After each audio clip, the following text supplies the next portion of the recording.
বই না, কয়দিন আগে একটা লটারি কাটছিলাম, দেখ তো লটারিটা লাগছে কিনা। আমি তো আবার পড়ালেখা জানি না, বুঝি না। আচ্ছা দেখ। ও মায়া মায়া গো, আপু তো লটারিতে পাস করে গেছে। এটা যদি আমি বলি, ও তো হার্ট অ্যাটাক করবে। বই না, তুই একটু বস, আমি এখনই আসতেছি। হ্যাঁ, 2 মিনিট।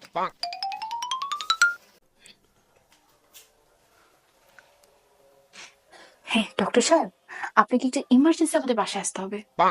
হ্যাঁ হ্যাঁ, এখনই চলে আসেন, একটা পেশেন্ট আছে। ঠিক আছে।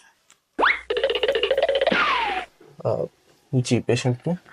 আরে পেশেন্ট এখনো হয় নাই, কিন্তু হবে। তার আগে আমি আপনাকে কিছু কাহিনী বলি, শুনেন।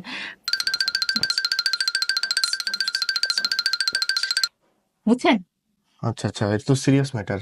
ঠিক আছে, তোমাকে খুব সাবধানে ব্যাপারটা বলতে হবে। রাইট। আচ্ছা, আমি বলতেছি, সমস্যা নেই, চলে। চলো। হ্যাঁ, এই যে বস। উনি আবার কে? হচ্ছে ডক্টর মুরাদ।